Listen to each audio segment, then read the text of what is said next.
Hola amigos y amigas de las redes sociales, ¿cómo se encuentran? Pues yo quisiera comentar con ustedes al propósito del coronavirus y a propósito de lo que está experimentando el mundo en materia de cooperación internacional. Un editorial que surgió en el diario El País fue publicado en la primera semana del mes de abril del año 2020 acerca de si es moral mantener intactas las sanciones internacionales en medio de la pandemia del coronavirus. Es decir, en un contexto en donde se está hablando de fortalecer el espíritu cooperativo para que la cooperación internacional centrada en el humano como parte de una colectividad que actúa de manera coordinada para reducir las amenazas comunes. La pregunta es que me parece muy pertinente y por eso quería analizar con ustedes esta publicación en el diario El País acerca de qué tan moral es para las superpotencias, en este caso pensando en Estados Unidos, mantener intactas las sanciones internacionales en medio de esta pandemia. En ese orden de ideas, procedo a leer esta publicación y después a comentarla con ustedes, si me lo permiten. La publicación inicia señalando si la crisis del coronavirus ha obligado a repensar muchas estrategias de política exterior. La respuesta es que sí. Entre ellas, las sanciones económicas contra países duramente golpeados en momentos por la pandemia, y sus críticos sostienen que las medidas suelen estar mal concebidas y rara vez logran modificar el comportamiento que sancionan, mientras que sus partidarios defienden su eficacia y que ésta ha aumentado en los últimos años. Desde Naciones Unidas se ha hecho un llamamiento a suspender temporalmente buena parte de estas medidas que hasta la fecha Estados Unidos, por mencionar al principal promotor de ellas, ha ignorado. Las sanciones económicas, amigos y amigas, son un mecanismo en manos de gobiernos u organismos internacionales para tratar de alterar decisiones estratégicas de otro estado que afecta a sus intereses o viola normas internacionales, algo así como la extraterritorialidad de la ley. En general, se está en contra de la mayoría de las sanciones económicas, pero dadas las circunstancias, se cree que deberían ser suspendidas para el resto del año en aras de la solidaridad global para combatir particularmente el coronavirus. En este sentido, autores como Jeffrey Sachs, economista, eh, o Jonathan Masters, del Council on Foreign Relations, señalan ambos que la ausencia de sanciones hubiera dado más alas a actores como Rusia de Vladimir Putin o la Venezuela de Nicolás Maduro.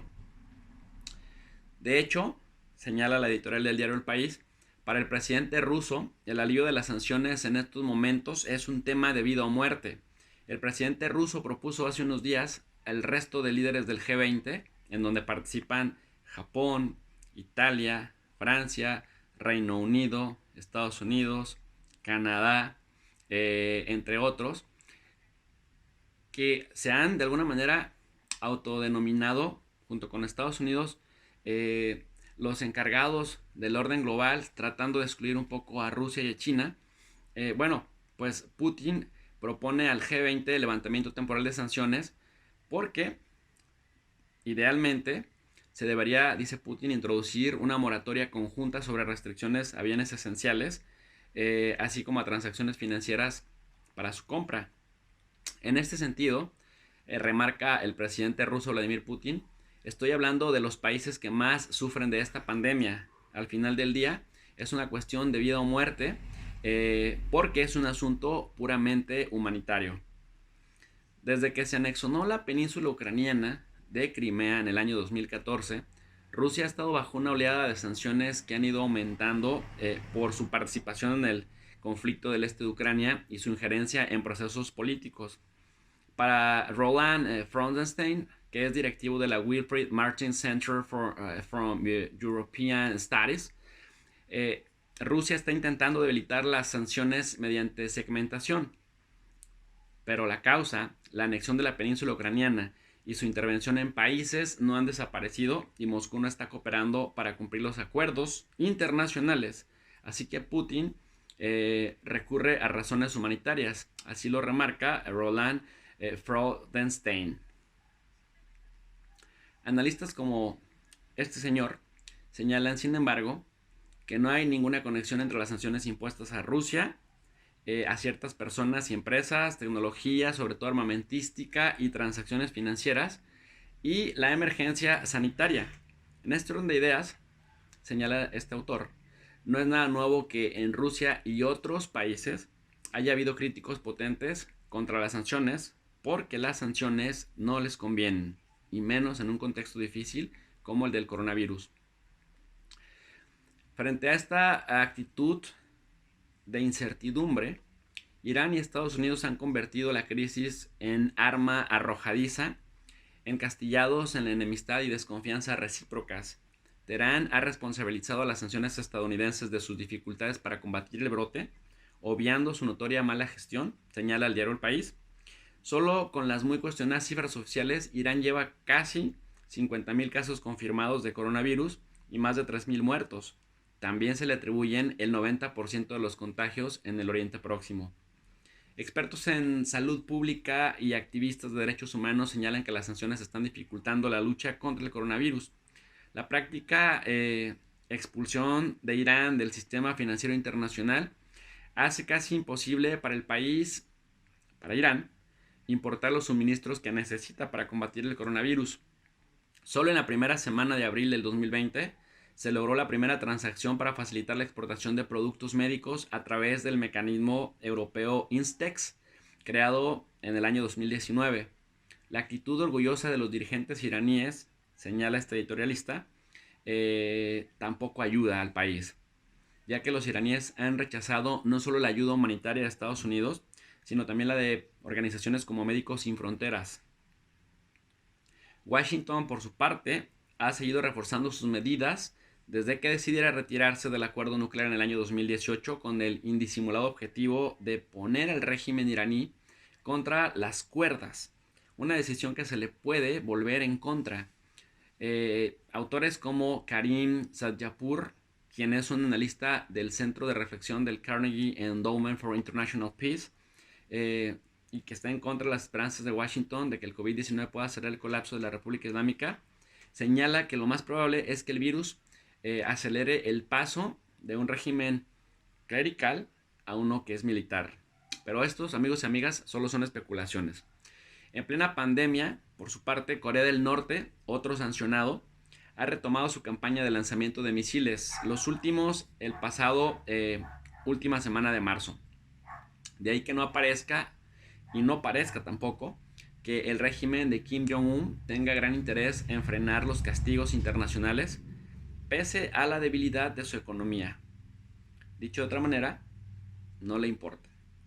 Un análisis de imágenes vía satélite que publicaba recientemente el Royal United Services Institute apuntaba que buena parte de la flota que Corea del Norte ha utilizado habitualmente para aprovisionarse de productos se encuentra varada en los puertos del país, una aparente consecuencia del impacto del coronavirus en su actividad. Recientes imágenes tomadas en febrero y marzo del 2020 muestran más de un centenar de barcos inmovilizados en las mismas áreas, y esto se convierte en un fenómeno sin precedentes en el puerto norcoreano de Nampo, habitualmente lleno de actividad. Ello apunta a que Corea del Norte está decidido a aprovechar la crisis del coronavirus para hacerle frente a sus sanciones internacionales. Cuba, por su parte, sufre también las sanciones de Washington desde hace más de 60 años, tras la aprobación de la primera ley de reforma agraria que supuso la nacionalización de latifundios de empresas estadounidenses.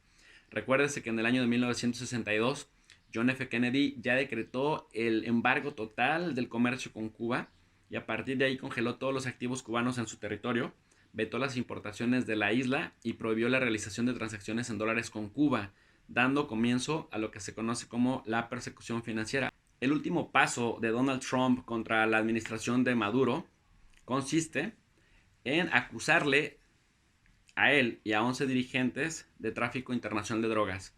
El Departamento de Justicia ofreció una recompensa de entre 10 y 15 millones de dólares por cada uno de ellos a las personas que den información que conduzca a la captura de los dirigentes señalados, como si ellos no supieran en dónde los pueden encontrar directamente. Esa decisión va más allá de las sanciones, pero se enmarca en la misma estrategia que persigue inhabilitar al régimen para cualquier tipo de negociación y desalojar a Maduro del poder a cualquier precio. Desde el verano del año 2019, Venezuela es parte del muy exclusivo club de estados canallas, esto en las palabras de John Bolton, quien fuera consejero de seguridad nacional de Donald Trump y que terminara en muy malos términos con él. Eso se traduce en que en agosto de 2019 quedaron bloqueados todos los activos del gobierno venezolano en territorio estadounidense y se prohibió formalmente a las empresas estadounidenses mantener relaciones comerciales con Caracas. La plana mayor del chavismo no puede viajar a Estados Unidos, pero muchos de los colaboradores de Maduro, desde el presidente de la Asamblea Constituyente Diosdado Cabello a la vicepresidenta Delcy Rodríguez, tampoco pueden viajar a Europa o a la mayoría de los países de América Latina. A las medidas de Washington se suman las tomadas por la Unión Europea o el llamado Grupo de Lima, encabezado por la vecina Colombia, cuyo objetivo es redoblar el cerco diplomático al régimen de Maduro, que en el pasado pues se habían parado en gobiernos regionales de ideología bolivariana, la histórica izquierda sudamericana, como incluyendo países como Ecuador, Brasil o la Argentina de los Kirchner. Las sanciones han profundizado la soledad del gobierno venezolano en el tablero internacional y regional, aunque han contribuido al fortalecimiento de las relaciones económicas entre Caracas y países como Rusia, Irán, China y el mismo Turquía. En el último intento de lograr un giro político en Venezuela, Estados Unidos las ha usado como moneda de cambio. El secretario de Estado, Mike Pompeo, prometió levantar sanciones si Maduro hace a un lado su investidura para dar paso a una transición. Es decir, no importa si lo acusan de narcotráfico, no acusa si lo acusan de antidemocrático o no importa de qué lo acusen. Lo que quiere Estados Unidos a toda costa es poder decir, sobre todo en la administración de Donald Trump, que lo tiraron. Bueno, amigos y amigas, como ustedes pueden observar, preguntarse qué tan moral es el mantenimiento de sanciones internacionales contra regímenes cuya población sufre más las consecuencias de estas mismas sanciones, en mayor medida que por supuesto estos regímenes, técnicamente me parece que sí es inmoral. Me parece que las sanciones son inmorales desde su origen por los fines que persiguen y no necesariamente porque se apeguen a algún marco legal internacional. De ser el caso, países como Arabia Saudita, que causan verdadero terror financiero en los mercados petroleros, que violan abiertamente los derechos humanos de sus ciudadanos, que invaden o se dan también la facultad de poseer leyes de extraterritorialidad para meterse en Bahrein, en Qatar, o países como Marruecos y Egipto, que son todo menos democráticos, el mismísimo Israel, que viola los derechos humanos todos los días de los palestinos en Gaza y Cisjordania y en Jerusalén Este, tendría que ser sancionados. Sin embargo, no lo están. En ese orden de ideas, ¿cuál es el criterio que lleva a Estados Unidos a así sancionar a países como Rusia, Irán o Venezuela? Parece más que nada criterios de interés político coyuntural que interés estructural en hacer cumplir el derecho internacional. Bueno, amigos y amigas, si tienen alguna duda con respecto a este editorial que acabo de leer y a la combinación de análisis propio que acabo de hacer con ustedes, les agradecería que me dejaran sus preguntas aquí abajo. Les recuerdo que los invito a suscribirse al canal y que sigamos haciendo análisis de coyuntura constantemente. Hasta la próxima.